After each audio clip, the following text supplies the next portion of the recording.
worthy proclaim in the presence of many witnesses, and entrust them to reliable people who will be able to teach others also. Take the teachings you heard me proclaim in the presence of many witnesses, and entrust them to reliable people who will be able to teach others also. Take the teachings you heard me proclaim in the presence of many witnesses, and entrust them to reliable people who will be able to teach others also.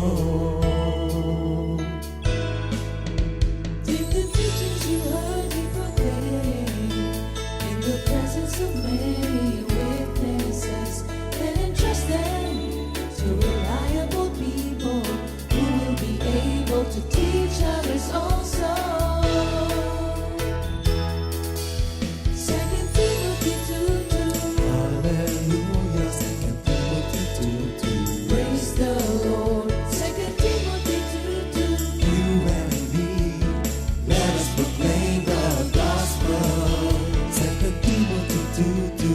Hallelujah. 2 Timothy 2:2. Praise the Lord. 2 Timothy 2:2. You and me, Let us proclaim the gospel of Jesus Christ. Take the teachings you heard me proclaim in the presence of many witnesses, and entrust them to reliable people who will be able to teach others also. take the teachings you heard me proclaim in the presence of many witnesses, and entrust them to reliable people who will be able to teach others also. 2 Timothy 2:2. Hallelujah, 2 Timothy 2:2. Praise the Lord. 2 Timothy 2:2. You and me, let us proclaim the gospel. 2 Timothy 2:2. Hallelujah. 2 Timothy 2:2. Praise the Lord. 2 Timothy 2:2. You and me, Let us proclaim the gospel of Jesus Christ. The harvest is plenty, but the workers are few. As for me and my house, we will serve the Lord. We will serve the Lord.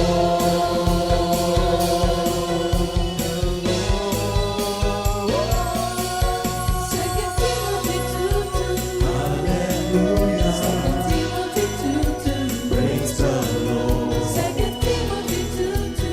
You and me, let us proclaim the gospel. 2 Timothy 2:2. Hallelujah. 2 Timothy 2:2. Praise the Lord. 2 Timothy 2:2. You and me, Let us proclaim the gospel of Jesus Christ. 2 Timothy 2:2. Hallelujah. 2 Timothy 2:2. Praise the Lord. 2 Timothy 2:2. You and me, let us proclaim the gospel. 2 Timothy 2:2. Hallelujah. 2 Timothy 2:2. Praise the Lord. 2 Timothy 2:2. You and me, let us proclaim, live up His name, delighting the Lord for His goodness. Let us proclaim, live up His name, delighting the Lord for His goodness. Let us proclaim, live up His name, delighting the Lord for His goodness. And He's God.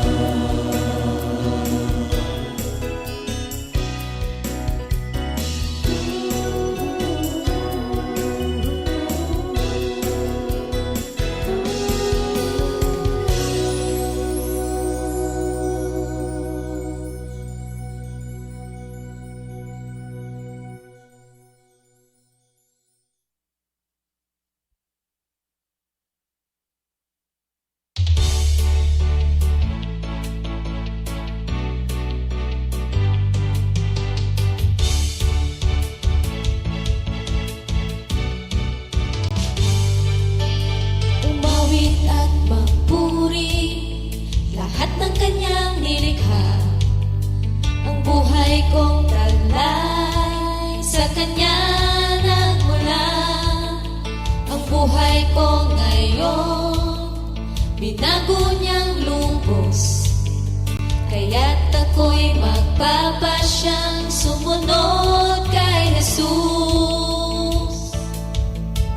Mawit at magpuri lahat ng Kanyang nilikha, ang buhay kong taglay sa Kanya nagmula. Ang buhay ko ngayon, binago niyang lubos, kaya't ako'y magpapasyang sumunod kay Jesus. Lahat ng may buhay, sumigaw ng O Yahweh. Lahat ng may buhay, dapat magsaya. Lahat ng may buhay, itaas ang kamay at magalak ka sa Panginoon.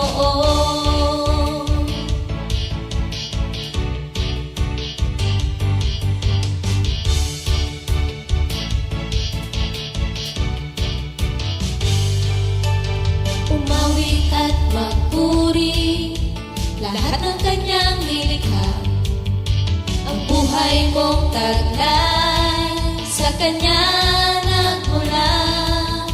Ang buhay ko ngayon, binago niyang lubos, kaya't ako'y magpapasyang sumunod kay Jesus. Lahat ng may buhay, sumigaw ng O Yahweh. Lahat ng may buhay, dapat magsaya. Lahat ng may buhay, itaas ang kamay at magalak ka sa Panginoon. Ano man ang iyong kalagayan, ito ay batid ng Diyos. Kamangha-mangha ang Kanyang mga gawa. Okay, buti mo, Panginoon. Lahat ng may buhay, sumigaw ng O Yahweh. Lahat ng may buhay, dapat magsaya. Lahat ng may buhay, itaas ang kamay at magalak ka sa Panginoon. Lahat ng may buhay, sumigaw ng O Yahweh.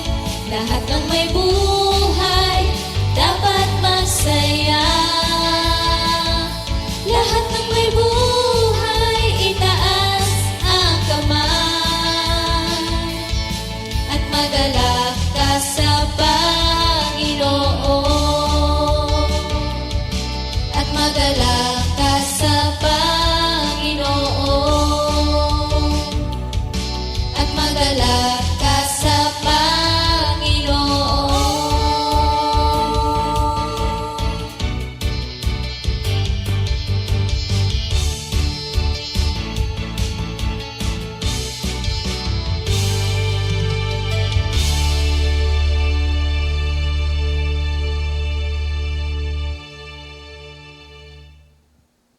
Glory to God. Hallelujah. Good morning, Jesus. Good morning. Salamat, Lord, sa isa na namang umaga na inyong ibinigay sa amin upang kami po ay mag-aral ng inyong mga banal na salita. Glory, glory to you, O Lord, sa iyong dakilang pag-ibig sa aming lahat. Basahin muna natin ang ating memory verse of the week. At ito'y matatagpuan sa John 6:63. It is a spirit who gives life, the flesh profits nothing. The words that I speak to you are spirit, and they are life. Amen. Sa Tagalog version, Tagalog, ang espiritu ang nagbibigay buhay. Hindi ito magagawa ng laman. Ang mga salitang sinabi ko sa inyo ay espiritu at ito ang nagbibigay buhay. Glory to God. Sa pagbasa ng kanyang banal na salita, tayo po ay mag-opening prayer.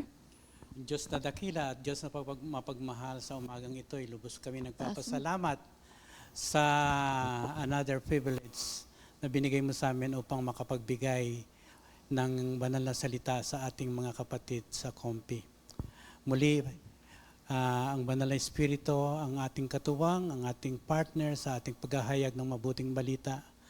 We give glory to your name, our Lord Jesus Christ. At sa umagang ito, tanggapin mo po ang buong puso namin pasasalamat sapagkat muli magbibigay ka ng wisdom at karunungan sapagkat ang lahat ng mabubuting bagay ay nanggagaling sa iyo.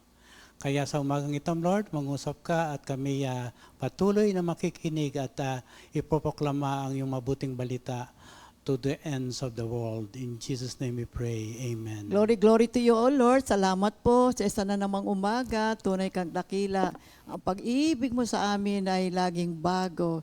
Panginoon, tunay na tunay, kami po nagpupuri at nagpapasalamat sa iyong kadakilaan sa aming buhay. At sa ating pong pag-aaral, mga kapatid, narito po tayo sa sanctification na kung saan ay dinala na tayo ngayon ni Lord dito sa kanyang kaharian. Kingdom living na po tayo, mga kapatid, ha? Ngayon nandirito na tayo at tinanggap na natin ang ating Panginoong Hesukristo. Tayo ngayon ay mamumuhay na ayon sa mga panuntunan ng ating Panginoon. At dito sa ating pag-aaral, tinatalakay natin ngayon ang tungkol sa mga Beatitudes. Nandito tayo ngayon sa ating pag-aaral sa ikatlong Beatitudes. At ito ay matatagpuan natin sa Matthew 5, verses 1 up to 12. Okay. Mateo 5, 1 hanggang 12. Nang makita ni Jesus ang napakaraming tao, umakyat siya sa bundok. Pagkaupo niya, lumapit ang kanyang mga alagad at siya ay nagsimulang magturo sa kanila. Mapalad ang mga mapagpakumbabang loob, sapagkat para sa kanila ang kaharian ng langit. Blessed are the poor in spirit, for theirs is the kingdom of heaven. Mapalad ang mga nagdadalamhati, sapagkat sila ay aaliwin. Blessed are those who mourn, for they will be comforted. Mapalad ang mga maamo, sapagkat mamanahin nila ang lupa. Blessed are the meek, for they will inherit the earth. Mapalad ang mga nagugutom at nauuhaw sa katuwiran, sapagkat sila'y bibigyang kasiyahan. Blessed are those who hunger and thirst for righteousness, for they will be filled. Mapalad ang mga mahabagin, sapagkat sila ay kahahabagan. Blessed are the merciful, for they will be shown mercy. Mapalad ang mga dalisay ang puso, sapagkat makikita nila ang Diyos. Blessed are the pure in heart, for they will see God. Mapalad ang mga nagsisikap para sa kapayapaan, sapagkat sila ay tuturing na mga anak ng Diyos. Blessed are the peacemakers, for they will be called children of God. Mapalad ang mga inaapi ng dahil sa katwiran, sapagkat para sa kanila ang kaharian ng langit. Blessed are those who are persecuted because of righteousness, for theirs is the kingdom of heaven. Pinagpala ang mga ninalait at inuusig ng mga tao. Pinaparatangan ng lahat ng uri ng kasamaan, napawang kasinungalingang dahil sa akin. Magsaya kayo at magalak, sapagkat malaki ang inyong gantimpala sa langit. Alalahanan ninyong inusig din ang mga propetang nauna sa inyo. Pagpalain ng Diyos ang pagbasa ng kanyang mga banal na salita. Ito pong Beatitudes ay isang hanay ng mga turong ibinigay ni Lord Jesus sa panahon ng Sermon of the Mount. Ang mga talatang ito ay nagbabalangkas ng isang series ng mga pagpapala na nagbibigay diin sa mga katangian at ugali na pinahahalagahan sa kaharian ng Diyos. Ang Beatitudes ay nagmula sa salitang Latin na beatus na nangangahulugang pinagpala o masaya. Kaya ang bawat Beatitude ay nagsisimula sa mapalad na sinusundan ng paglalarawan ng isang tiyak na virtue o pangyayari no kung saan humahantong sa banal na favor mula sa ating Panginoon. Kaya ang mga ito ay isang set, 8 pahayag sa bagong tipan na naglalarawan sa mga pagpapala na sa mga kabilang sa kaharian ng langit. Kaya kapag tayo ngayon ay nandirito na sa kaharian ng Diyos, kapatid, at ating ito ipinamumuhay, tayo po ay may nakalaan na mga pagpapala. At ito ay nag-aalok bilang gabay sa Kristiyanong pamumuhay na nakatuon sa katangian tulad ng awa, pagpapakumbaba, at pakikipagpayapaan. So ito ay isang mabuting kaugalian, isang mabuting attitude na mabuti po nating pag-aralan. Ito'y natalakay na natin na maraming beses. Muli ito po ay binibigyan tayo ng pagkakataon ng Diyos na muli nating pag-aralan. At ito ay isang paalala para sa ating lahat. Ang mga beatitude ay isang series ng pagpapala na binigay ni Jesus sa panahon ng Sermon sa Bundok na tumutukoy sa kaligayahan, no? Tinutukoy na ang mga taong mapagpakumbaba, mahabagin, at naghahanap ng katwiran ay pinagpapala. Inilalarawan ang katangian ng mga kabilang sa kaharian ng Diyos. Yes. Kung saan ang pagpapakumbaba at awa ay pinahahalagahan. Yes. Ang They mga are valued. beatitude ay may malalim na kahulugan. Kahulugan. Ang beatitude ay gabay. Ito po'y nagtuturo at ipinapakita sa atin ang mga katangian na pinapahalagahan ni Kristo. Amen. Ang mga pagpapahalagang ito, kung susundin, ay hindi lamang makapagdadala sa isang mananampalataya sa isang estado ng kapayapaan at kaligayahan, ngunit magdadala din sa atin sa buhay na walang hanggan pagkatapos ng ating paglalakbay sa mundong ito. Kaya yung blessed, ang kahulugan po nito ay pinagpala or mapalad. Now, ito po ay may malalim na spiritual na meaning. Ito po ay nagdi-describe sa karakter ng kaharian ng Diyos.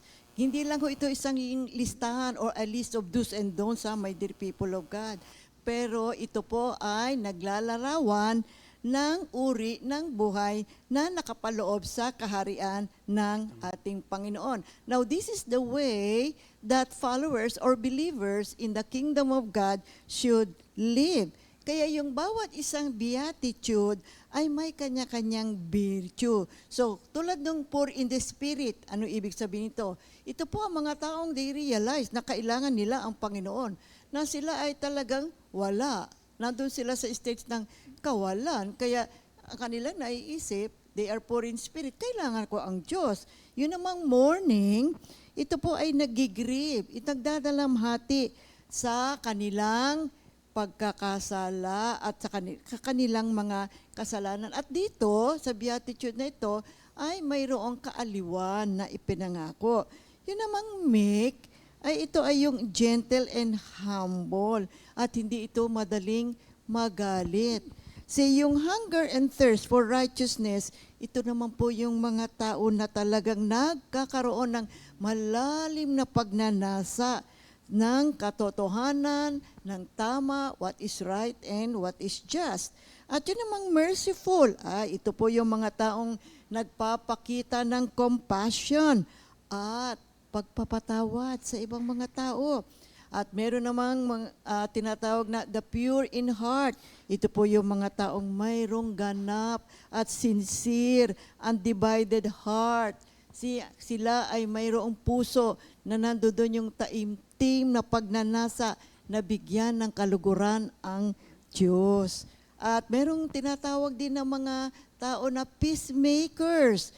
They are actively working to bring peace between people. And then merong tinatawag ng mga taong persecuted for righteousness. Ay sila yung mga taong hinaharap yung hardship. Gumagawa na ng tama, nape-persecute pa. So makikita natin itong bawat isang beatitudes na to ay may kanya-kanyang virtue.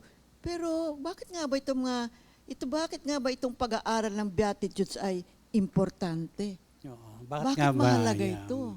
Why are the beatitudes important? Beatitudes o tinatawag nating Mapala. lubos na pagpapala. No? Ito po yung beatitude ay binabalangkas nito ang mga pangunahing Christian values. o kahalaga ng pamumuhay bilang Kristiyano. Ito'y nag-aalok ng gabay sa spiritual na pag-unlad at ipinapaliwanag ang mga pagpapalang ipinangako sa mga sumusunod kay Jesus. Pangalawa, nagbibigay din po ito ng tinatawag nating insight, maliwanag na pagkaunawa sa kung ano ang ibig sabihin ng pagiging isang disipulo. Yes. Ito ay nagsasaad ng buhay ng isang disipulo. Yes. Tinukutukoy nito ang mga katangian ng isang tunay na tagasunod ni Jesus. Oo. Dito rin ipinapahayag sa Beatitude ang mga kahalagahan ng kaharian ng Diyos. Itinatampok ang mga mahalaga kay Jesus na humahantong sa kapayapaan at kaligayahan sa buhay na ito at sa kabilang buhay. Ito ay nagpapakita rin kung paano gumagana ang kaharian ng Diyos dito sa lupa at kung paano mamuhay ang isang pinagpalang buhay na kabaligtaran sa makamundong pamamaraan. Ang ikatlo, ang Beatitude ay nagbibigay ng pananaw kung paano dapat mabuhay ang mga Kristiyano. Ang Beatitude ay naglalarawan ng ibang tinatawag nating likas na paraan ng pamumuhay batay sa panloob na motibo at panlabas na pag-uugali na siyang likas na realidad ng buhay sa kaharian ng Diyos. And of course, at ang pang-apat ay ang Beatitude ay naghahayag na ang mga masunurin na tagasunod ni Jesus ay mayroong aasahan sa kasalukuyang buhay at sa darating na buhay kasama ang ating Panginoong Hesukristo. Mahalaga po yung pag-aaral ng Beatitudes, mga kapatid. Kaya ito po ay pangunahing pagtuturo ng Diyos ni Lord Jesus. Kasi nung nagturo siya ng Beatitude, doon sumunod-sumunod na makikita niyo sa Matthew 5, yung mga iba't ibang topics na kanyang itinuro. Mahalaga po itong Beatitudes dahil kasi ito po ay nagtuturo kung paano dapat mamuhay ang isang taong nakapaloob sa kaharian ng ating Panginoon. Ito po ay isang gabay. This is a radical teaching, ika nga. Dahil kasi iba ang pamamaraan ng mundo, ngunit iba naman po ang pamamaraan ng kaharian ng ating Panginoon. At ano naman ang nagaganap sa atin kapag ipinamuhay natin ang mga Beatitudes?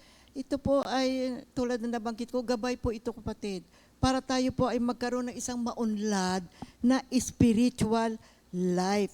This is, a healthy spiritual life ay isang pagpapala. Ito po ay puno ng biyaya ng ating Panginoon. Ito rin po ay naghihikayat sa atin na magkaroon tayo ng pagpapakumbabang pagtitiwala sa ating Panginoon. A humble trust sa ating Panginoon. Kaya kinakailangan po matutunan natin, kaya ito po ay matamang itinuro ng ating Panginoong Hesukristo. Ipinaliwanag niya ito ng maayos at natuwa naman, na-mesmerize nga yung kanyang mga taga-pakinig. Ang Beatitudes ay nagtataguyod sa mga positibong karakter. Ito po ay dapat na maging ugali natin. Ang nakapaloob dito sa loob ng Beatitudes. Magkaroon tayo ng katangian na tulad ng humility, mercy, peacefulness, purity in the heart. Yan po ang ninanais ng Diyos na maging ugali nating lahat. Lalong-lalo na tayong mga nakapaloob sa kaharian ng ating Panginoon. Ang pamumuhay ng Beatitudes ay humahantong po sa isang spiritual na kaligayahan at malakas na relationship sa ating Panginoon. At tayo ngayon, kapag tayo ay mayroong strong relationship sa ating Panginoon, malalim ang ating connection sa ating Panginoon, alam nyo, makakayanan natin hakbangan ang mga iba't ibang situation na daraan po sa ating buhay. Bakit? Pagkat mararamdaman natin na meron tayong kapayapaan. Mararamdaman natin na meron tayong Diyos na kasama sa ating buhay. Kasi nangako siya kapag kayo ay sumusunod sa akin, kayo ay pagpapalain ko. At kapag inyong ipinamuhay ang mga virtues na ito, ay mayroon kayong karampatang mga pagpapala. Kaya yung Beatitudes ay isang landas, mga kapatid, tungo sa isang malalim at mas tunay na kaligayahan sa ating pakikipag-isa sa ating Diyos. At hindi lang yan, kapag tayo po ay namuhay, pinamuhay natin ang Beatitudes, magiging katulad tayo ni Kristo sa isip, sa salita at sa gawa. Kasi ito yung karakter ni Lord Jesus eh. Kaya niya itinuturo ito, gusto niya kung ano siya, maging ganun din tayo. At kung ano ang kanyang katangian, ganun din ang uri ng ating pamumuhay. Kaya yung pamumuhay ng Beatitudes, makikita rin natin mga kapatid, ang ating kapwa. Makikita natin na mahalaga pala at mabuti pala na maglingkod tayo sa ating kapwa. Makikita natin may halaga ito sa pananaw ng Diyos. Kasi sinabi niya, mahalin mo ang Diyos, buong puso, buong kaluluwa, buong lakas mo. Pero sinabi rin niya, mahalin mo ang iyong kapwa. Kaya kapag ka iyong inaralan, lalo't ipinamuhay ang Beatitudes, makikita mo, mayroon palang mabuting magagawa sa atin, magdudulot sa atin ng kaligayahan, panloob na kasiyahan, na kapag tayo po ay naglilingkod sa ating kapwa. Pinahahalagahan natin ang ating kapwa. Kaya ang sinasabi sa atin ng Panginoon dito sa Beatitudes, mayroong pangako na banal na gantimpala sa mga sumusunod dito sa kanyang mga pagtuturo. Isang pangako ng kaligtasan at walang hanggang gantimpala sa langit. Kaya ang Beatitudes naglalahad ng bago at magandang buhay, a new lifestyle dito sa kaharian ng ating Panginoon, which is kabaligtaran naman sa uri ng pamumuhay sa mundo. Kaya kapag ang isang tao ay nagbago at siya ay mayroon ng bagong uri ng buhay, nakapaloob na sa kaharian ng ating Panginoon, meron na siyang new lifestyle, namumuhay na ngayon siya ayon sa principles ng ating Panginoon. Ito pa, karagdagan pa, ang mga kaalaman, mga kapatid. Living the Beatitude serves as a model for the world. Yes. Dahil si Kristo mismo ang nagpahayag nito. Amen. Ang Diyos na buhay, Diyos na lumikha ng langit at lupa. Ang Beatitudes ay ginamit sa loob ng maraming siklo bilang isang modelo para sa panlipunan at spiritual na katarungan, mga kapatid, na nagbibigay diin sa kahalagahan ng lahat ng buhay ng tao. Ito po na dapat ang norm of life ng tao. Sapagkat ito ay pinahihiwating ng ating dakilang Diyos. Amen. Ito po ay nakapagbibigay ng inspirasyon sa ating pagkilos. Ang mga turo ay nagsisilbing tawag na pagkilos na naghihikayat sa mga disipulo na isabuhay ang mga alintuntunin na pinahayag ni Kristo upang ang kanilang buhay at kanilang mga aksyon ay magdulot ng kabutihan sa mundo. Ngayon, talakayin natin itong mga Beatitudes. Okay. Merong 8 Beatitudes. Now, si Jesus ay nagsimula ng kanyang ministry at siya ay nagpapagaling, nagtuturo, at nagpapaalis ng mga demonyo, gumagawa ng mga himala at nagtuturo, at siya ay nakakuha ng maraming mga taga-sunod. Kaya dito sa Luke 6:6, verses 17 to 19, nagturo at nagpapagaling si Jesus. Marami ang dumadagsa sa paligid niya at sa pag-asang gusto nilang makarinig. Iba kasi ang pangungusap ng ating Panginoon eh. Kaya itinuturo nga niya yung Beatitudes, na may inspirasyon mga tao para, wow, kakaiba itong klase ng pagtuturo ni Lord Jesus. Tunghayan natin, itong Luke 6:17 to 19. Lucas 6:17 hanggang 19. Pagbaba ni Jesus kasama ang mga apostol, nadatnan nila sa isang patag ng lugar ang marami sa kanyang mga alagad, kasama ang napakaraming taong buhat sa Judea, Jerusalem at mga bayan sa baybaying dagat ng Tiro at Sidon. Pumaroon sila upang makinig at mapagaling sa kanilang mga karamdaman. Pinagaling nga sila ni Jesus, pati na rin ang mga pinahihirapan ng masasamang espiritu. Sinisikap ng lahat ng may sakit na makahawak man lamang sa Kanya, sapagkat may kapangyarihang nanggagaling sa Kanya na nagpapagaling sa lahat. Amen. Kaya nang makita ni Lord na maraming mga tao, pumunta siya sa malapit na bundok, nanalangin buong araw at gabi. At nang sumapit yung umaga, tinawag niya yung kanyang mga alagad at itinilaga ang 12 sa kanila bilang mga apostol. Luke 6:13. Kaya yung pulutong ng mga tagasunod ay sumisigaw pa rin para sa atensyon ni Jesus. Kaya tinipon niya ang kanyang mga disipulo, naupo sila sa gilid ng bundok at si Lord Jesus nagsimulang magturo sa kanila. Yun yung Matthew 5 verses 1 up to 2. Kaya si Lord Jesus nagsimula sa kanyang ministry at naganap nga ang maraming mga pagpapagaling at pag-aalis ng demonyo at nagkaroon ng mga himala, nagturo siya at siya ay nakakuha ng maraming mga sumusunod. Kaya sa sermon na ito, yung Sermon of the Mount, si Lord Jesus ay nagsalita sa maraming mga tao at sa kanyang mga disipulo. At itong Beatitudes ang panimula ng iba pang mga pagtuturo ni Lord Jesus. Kaya si Lord ay nangaral ng may makapangyarihan with power. Kaya nalantad ang mga kamalian ng mga tao. At yung kanyang mga pagtuturo ay isang bagong hininga para sa kanila. Ay, meron palang kakaiba uri ng lifestyle. Nakita nila ngayon, may kakaibang uri pala ng pag-uugali. Kaya itong Beatitudes na kanyang itinuro ay napakaganda. Lalong-lalo na kung hindi lang natin ito basta pag-aaralan na, ipamuhay natin mga kapatid. So, tinalakay natin sa nakaraan nating 2 linggo, yung unang Beatitudes at tinalakay natin yung ikalawang Beatitudes. Tunghayan muna natin, bigyan natin ng short review. Yung first Beatitude. Blessed are the poor in spirit, for theirs is the kingdom of heaven. Sa Tagalog, mapapalad ang mga dukha sa espiritu sapagkat kanila ang kaharian ng langit. Dito sinimulan ni Jesus ang kanyang sermon sa pahayag na ito dahil ito ang pinakasusi sa lahat ng iba pa. Itong mapapalad ang mga dukha sa espiritu. Sa loob ng maraming siklo, ang mga Hudyo ay umasa sa kanilang sariling espiritual na integridad upang matupad ang mga batas ni Moses. Ang problema nga lamang ay ang pagkatapos na pumasok ang kasalanan sa mundo, ang dakilang gawain ay naging imposible ng maganap, mga kapatid. Amen.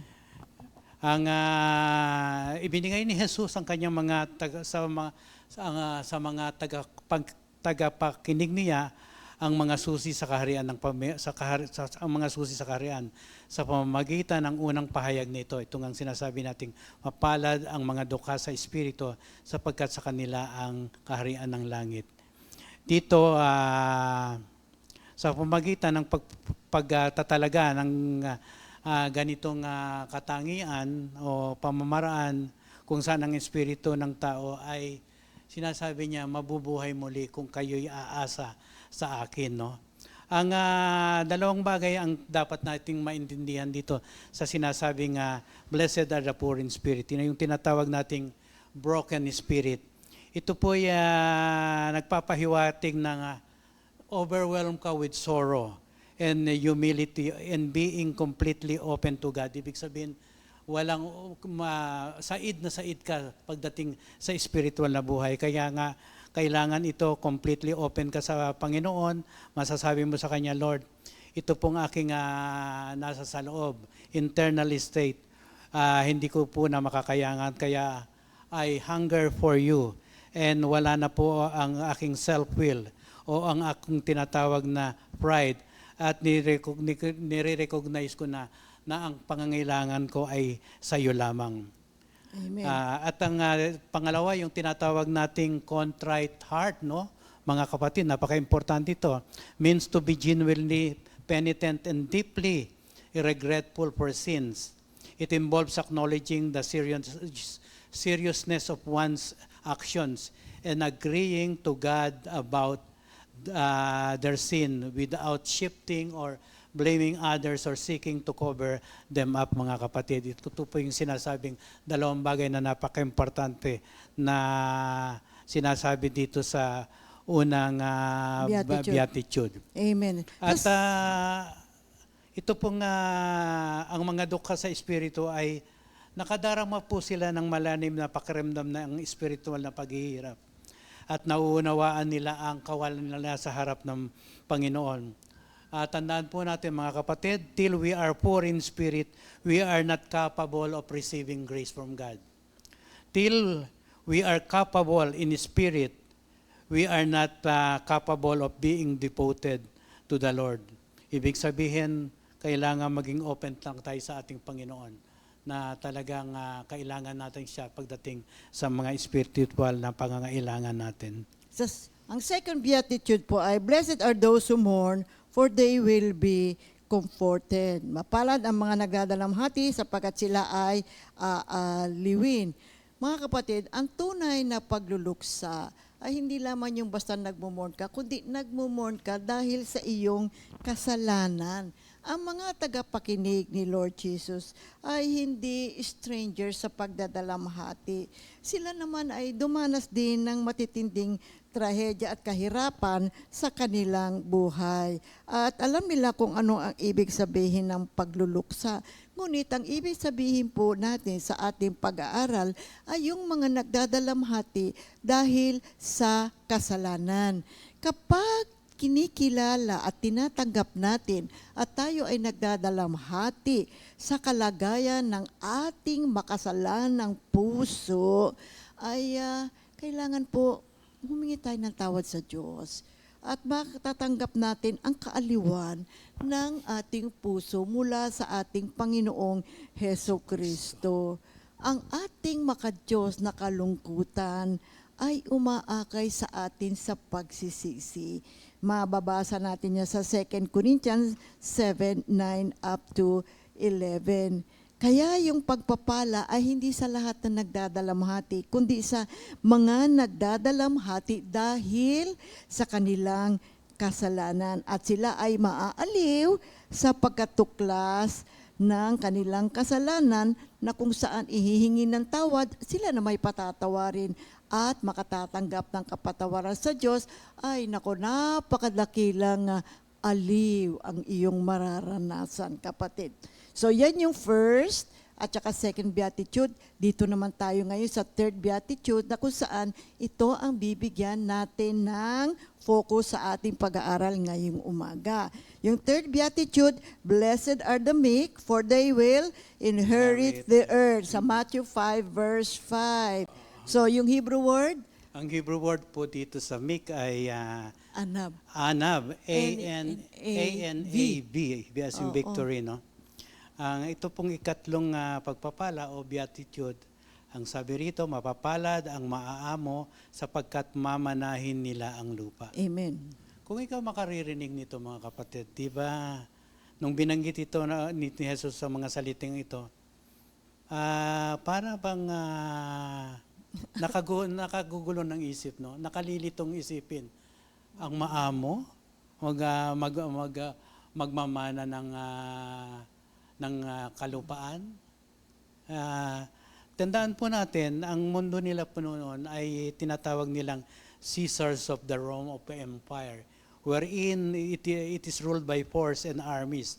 Ang mga hukbo noon ay may karapatang angkinin ng lupain, ang kakaiba po sila ng pagdedeklara ng kanilang kultura. Sa isang kultura, sinasabi nila, ang mga karapatan ay sa lahat at ang pagmamataas ay isang katangian or virtue.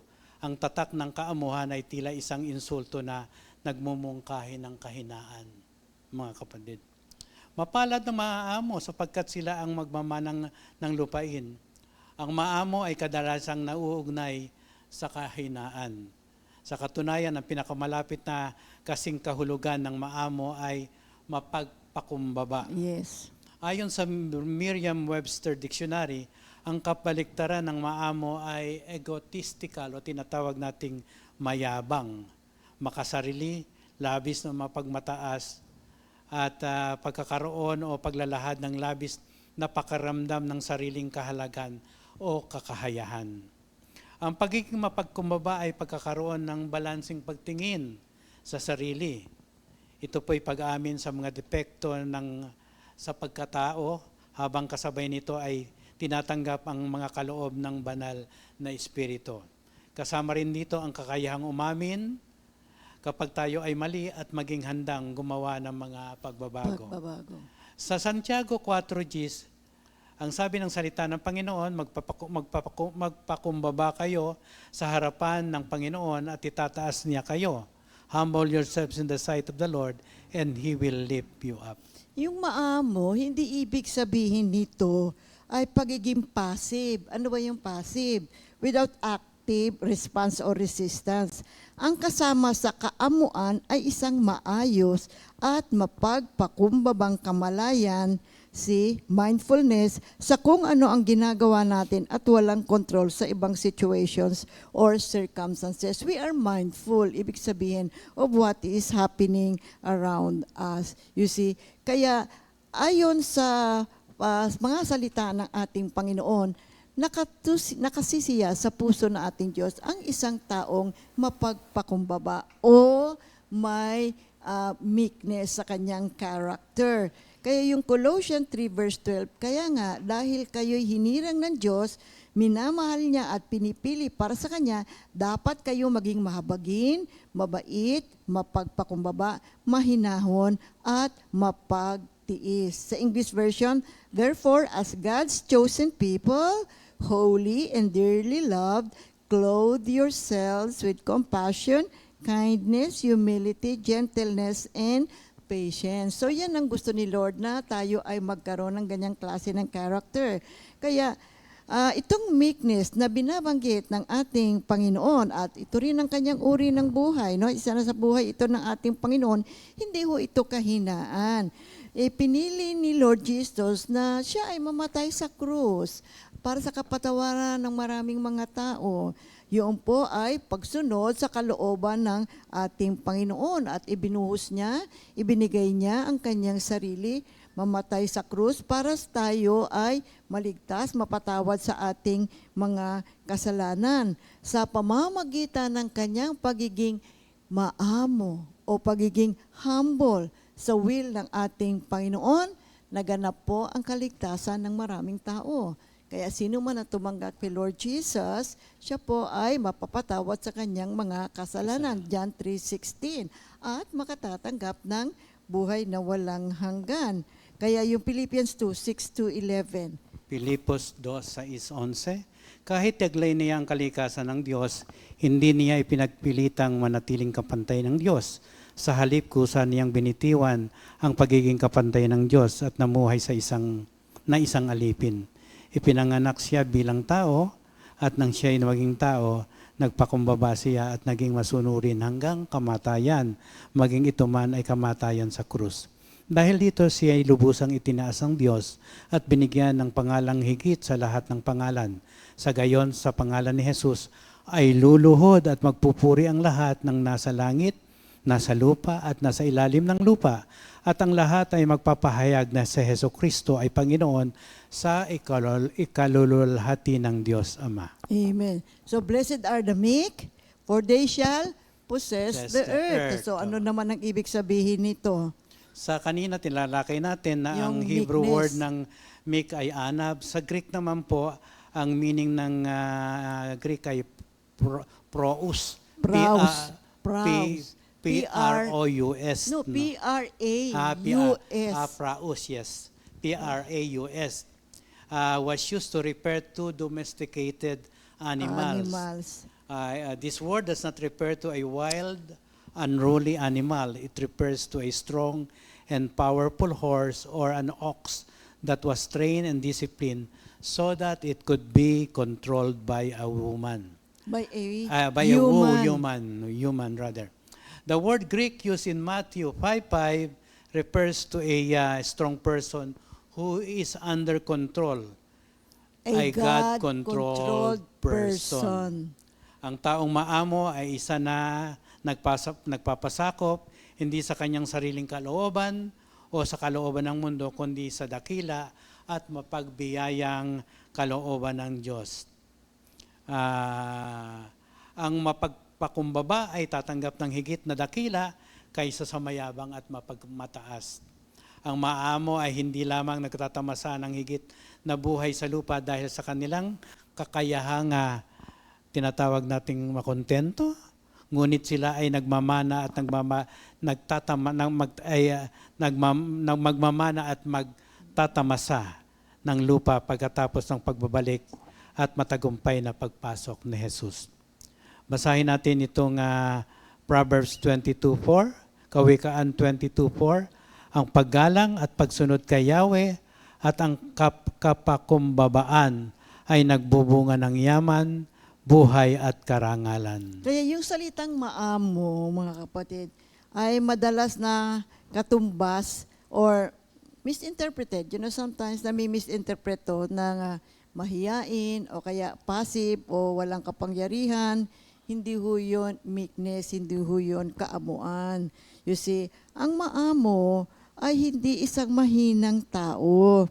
Ang maamong tao ay hindi passive.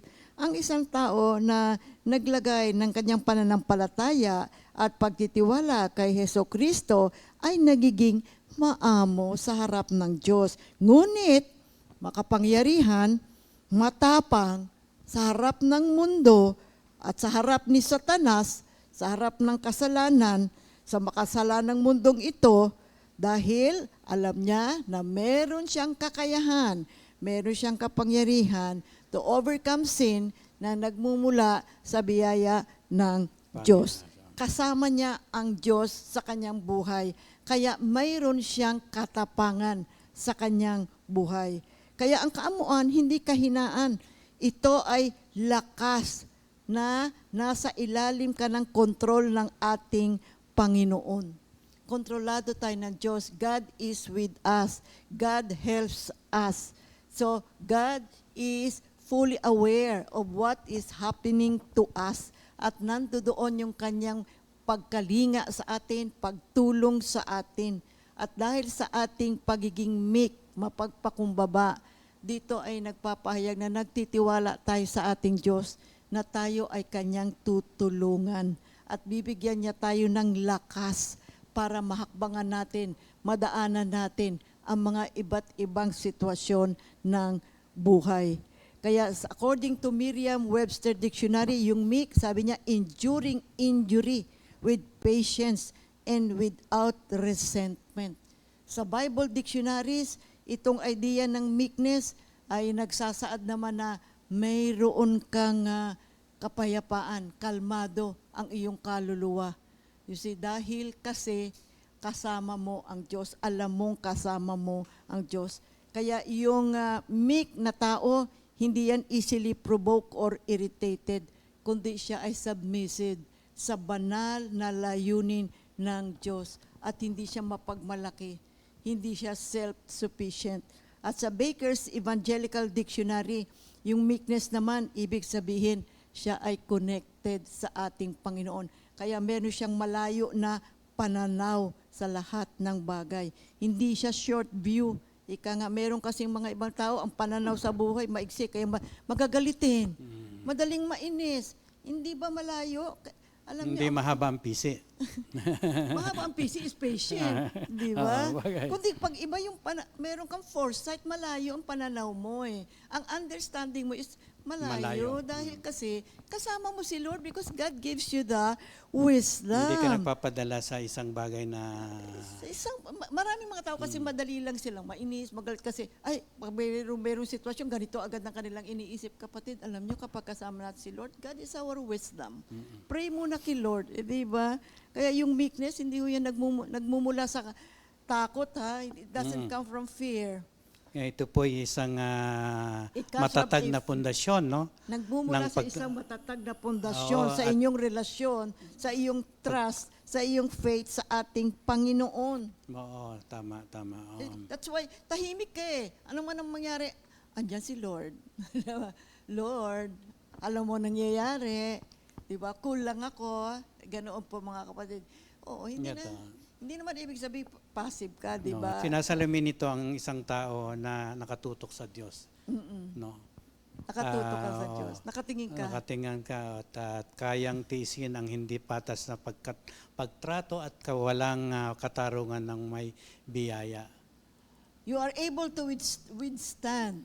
Mahahakbangan mo, ma-overcome mo. Yung mga unfair treatment at saka yung mga injustices Bakit? Kasi alam mo, andyan yung grasya ng Diyos eh.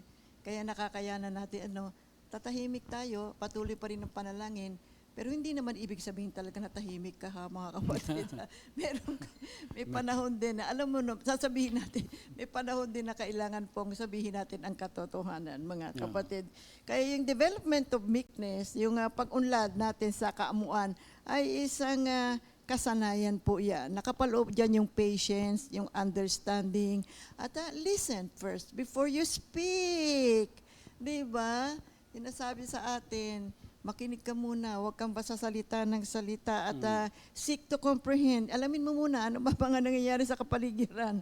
Dito, before forming judgments, kasi kung minsan madalas po tayong mag-judge ito na agad, ito na yung ganito na nangyari, ganito na yung sitwasyon, you see. So give others the benefit of the doubt, you see. Ganun po mga kapatid. Acknowledging the potential, bigyan natin ng space yung ibang potential tao for din. good in everyone, and also Understand where your personal boundaries are. So, paano ba nagiging meek ang isang tao? So, unang-una, alam niyo kung ano po? Nakita niya ang Diyos. May relasyon siya sa Diyos. Di ba? And sa lahat ng bagay, kita niya ang Diyos. Ito, sitwasyon, kita niya si Lord doon. May ganitong klase ng sitwasyon, nakikita niya si Lord. May ganitong klaseng nangyayari, nakikita niya si Lord. Kay positive ang mga situation, kita niya si Lord. Kay negative at mahirap at mukhang hindi mo ma-overcome, kita pa rin niya si Lord. Right? That is a good character, mga kapatid. Kailangan makita natin ang Panginoon sa lahat ng sitwasyon sa buhay natin. Talaga po mga kapatid, magiging meek ka, matatahimik ka kasi alam niya ang nangyayari. At kung malalim ang iyong pananampalataya at pagtitiwala, alam ng Diyos, kikilos ang Panginoon. Glory to God. Diba? Kapatid, sometimes, may reaction ka rin eh.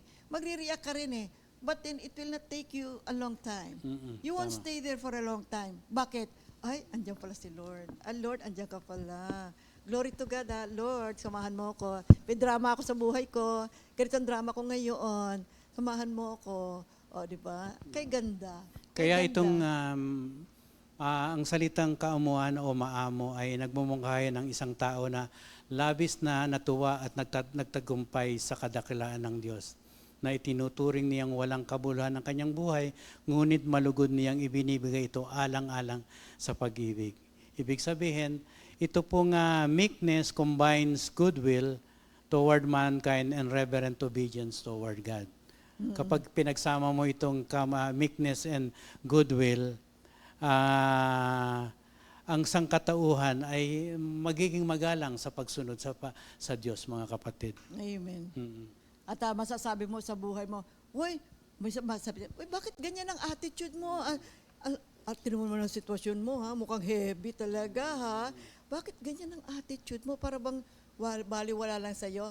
Alam niyo po kung anong sagot ng mga mananampalataya. Itong Philippians 4:13. Ang lahat ng ito'y magagawa ko dahil sa lakas na kaloob sa akin ni Kristo. I can do all things through Christ who strengthens me. Okay, purihin ang Panginoon. Kasi others claim their rights, but the meek are concerned about their duties. Others demand notice, but the meek walk in quiet godliness. So, ang mga Hudyo asserted their pride of race. Yung kanilang lahi, pinagmamalaki nila. Ang mga Romano, ang kanilang pagmamalaki ay ang sa kapangyarihan. At ang mga Grego, ang kanilang pagmamalaki ay sa kanilang kaalaman. Subalit ginigiit ng maamo ang kanilang pagmamalaki sa isang mahusay na trabaho, sa mga pangakong tinupad, sa paglalaan ng oras upang tulungan ng iba sa paggawa ng pagbabago. Kaya yan po ang nadudulot ng Beatitudes na nagiging pundasyon ng isang disipulo ni Kristo. Amen. Dito sa 1 Peter 2:19-25, makikita po natin yung meekness ng ating Panginoon. Basahin natin. Unang Pedro 2:19 hanggang 25. Ito po ay meekness ng ating Panginoong Hesukristo. Sapagkat kapuri-puri ang nagtitiis ng parusa kahit walang kasalanan, bilang pagsang-ayon sa kalooban ng Diyos. May pagmamalaki ba ang magtiis ng parusa kung ito ay dahil sa paggawa ng masama? Hindi. Ngunit kung magtiis kayo ng hirap sa kabila ng paggawa ninyo ng mabuti, pagpapalain kayo ng Diyos.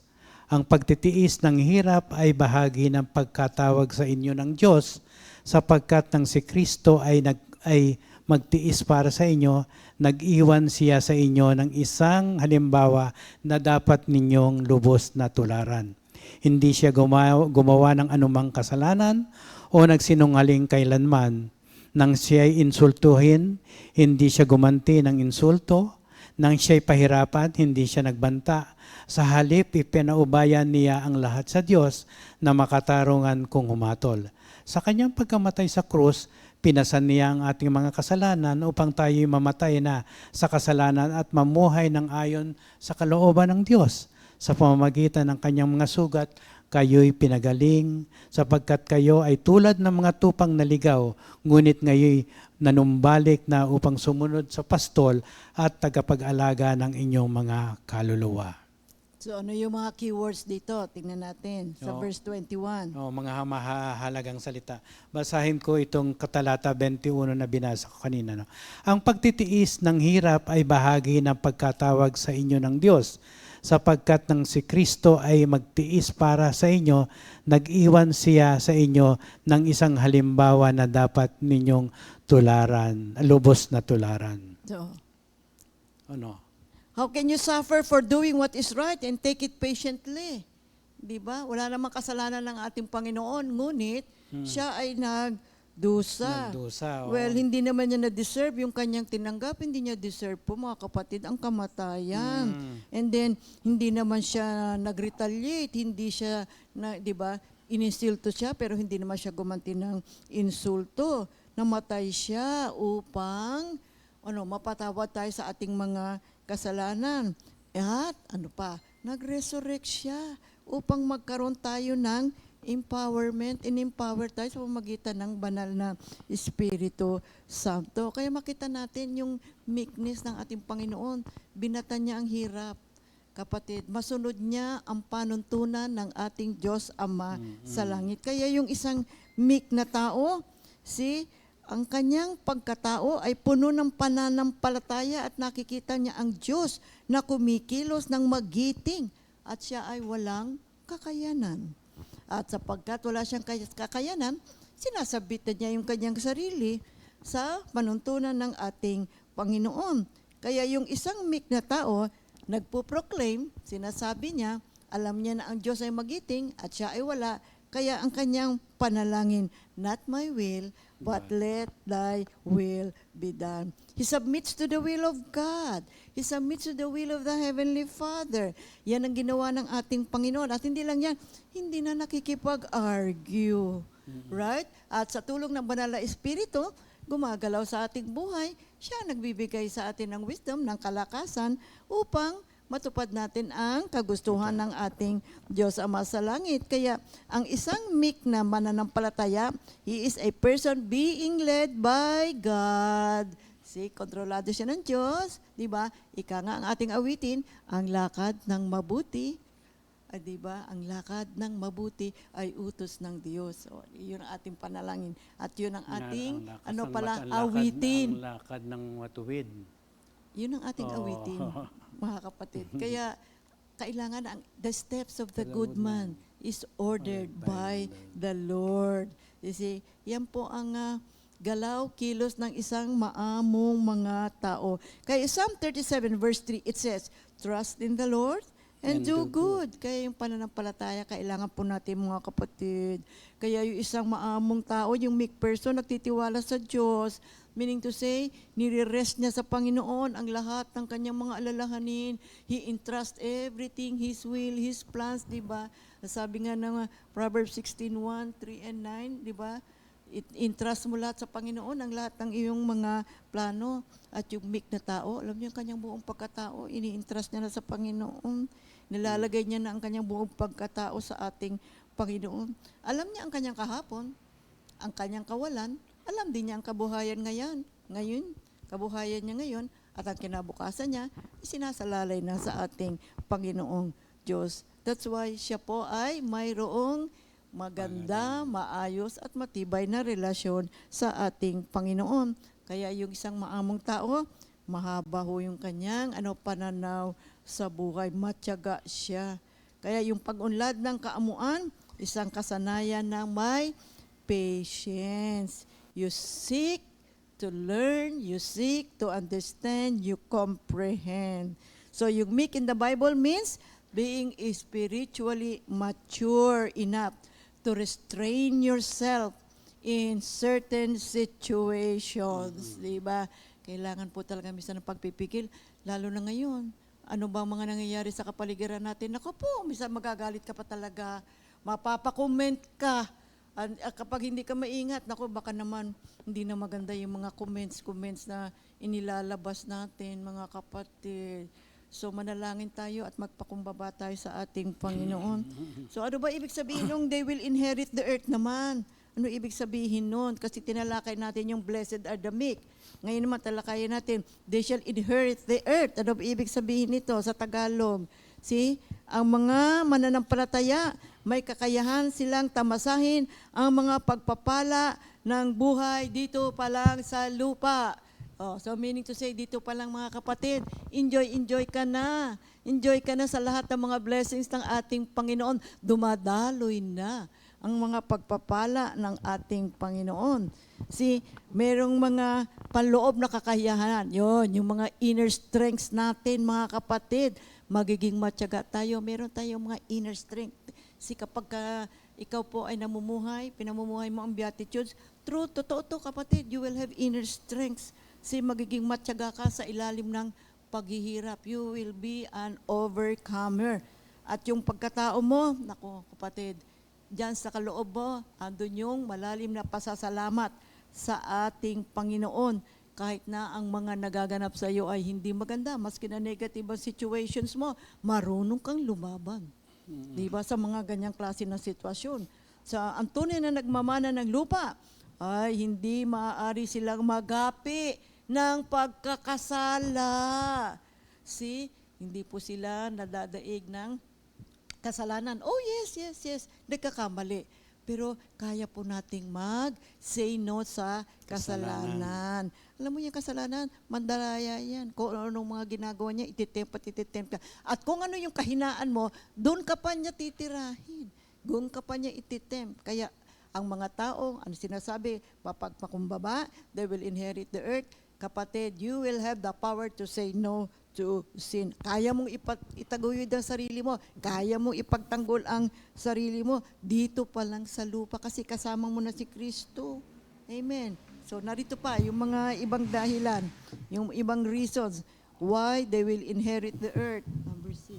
Number 6, ang maamo ay nagmamana o nasisihan sa lupa dahil hindi sila abala sa sarili. Meaning to say, hindi sila mapagmataas sa sarili. And of course, hindi sila... They are protected by God. Oo, they are protected. They are not self-assertive, no?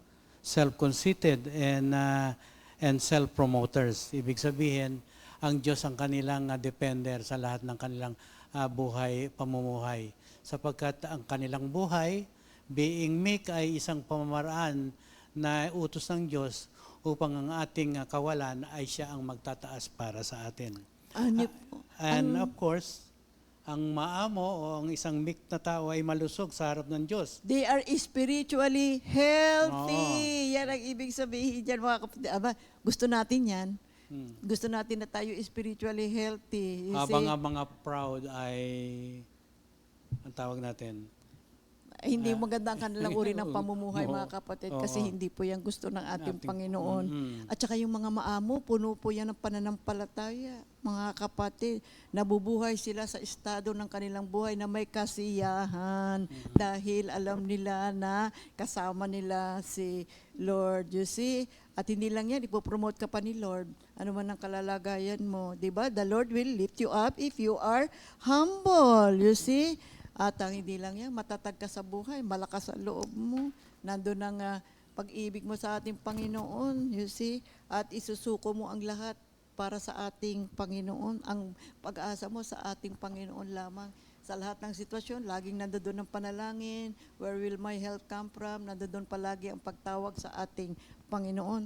Kaya yung inherit the earth, it means na yung isang maamo at righteous person will ultimately receive the world's blessing. Dito pa lang sa lupa, mga kapatid, ay mararanasan na natin ang hindi malirip at hindi masukat na pag-ibig ng ating Panginoon. Well, this does not mean literally a piece of land or earth, but rather to inherit the earth means you are satisfied and you are rich. Diba? Mayaman ka, kapatid. Mayaman ka spiritually. And that spiritual health or spiritual wealth na meron ka, kapatid, that will also display in your material wealth. Lalabas din yan, kapatid. Sapagkat kung sa loob natin, tayo po ay masagana, magiging masagana din po tayo sa labas ng ating buhay. At hindi lang yun, ma-experience mo yung kapayapaan ng Diyos.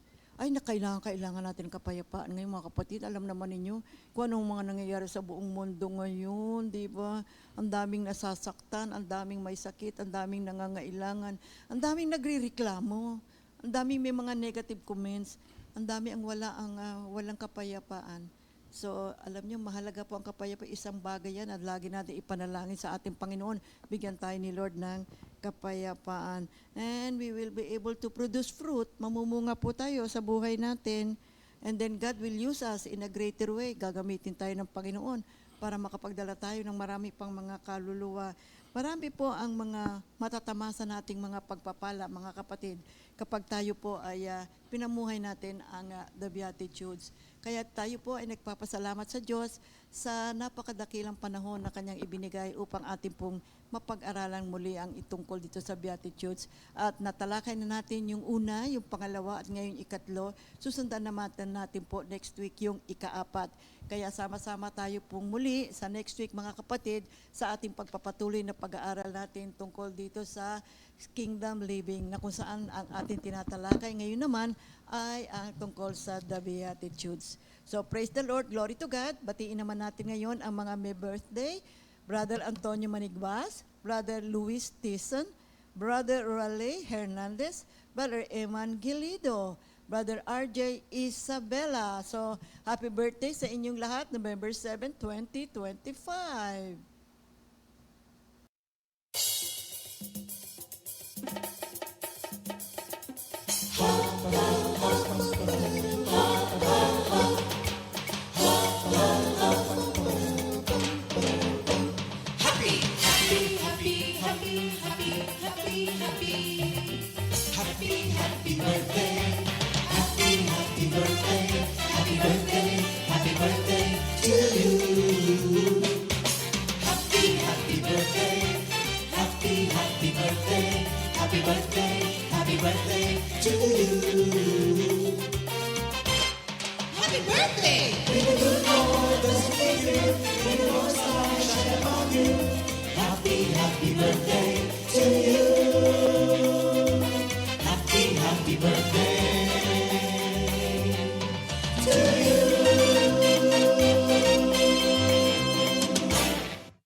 Glory to God, hallelujah, purihin ang banal na pangalan ng ating Panginoon para po sa ating announcement, para po sa ating anniversary sa Baguio.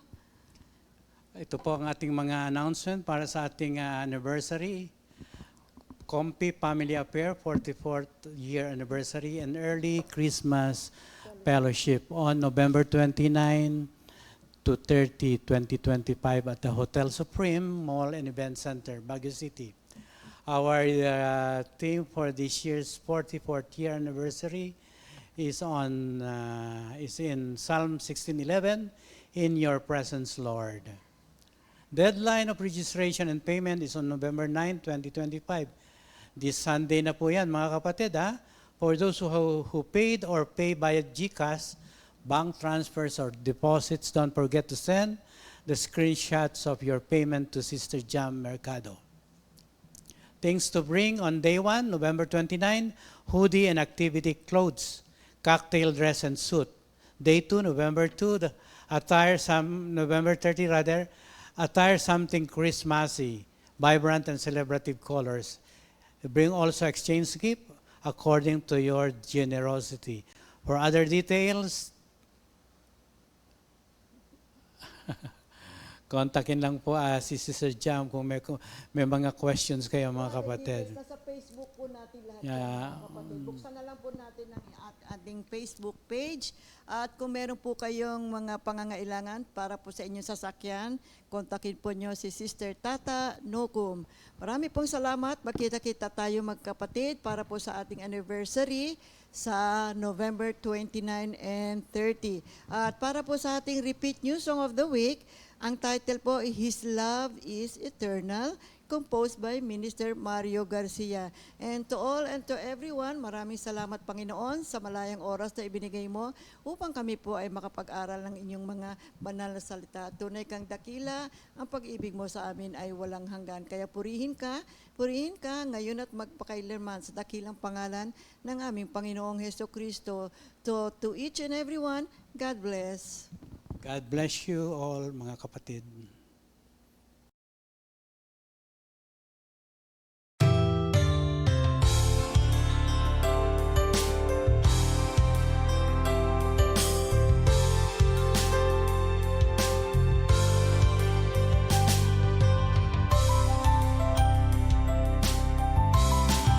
Give thanks to the Lord,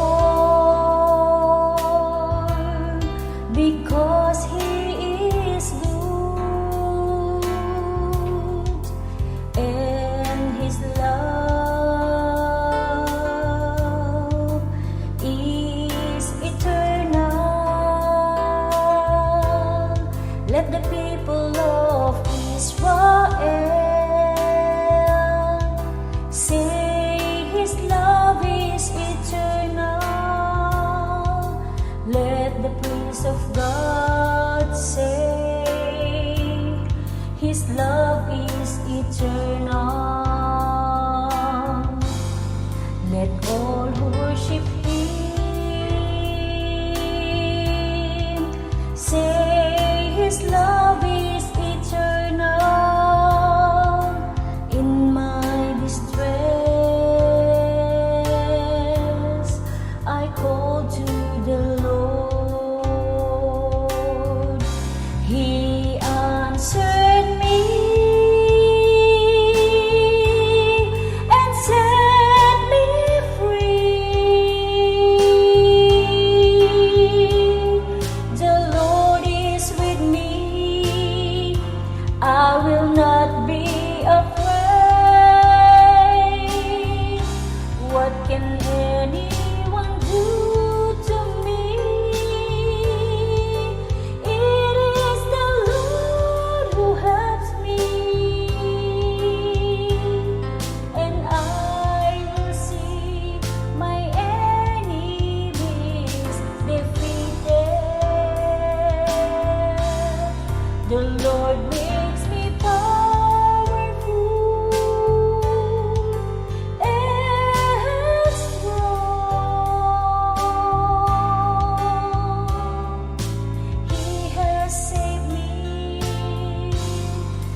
Second Timothy 2:2.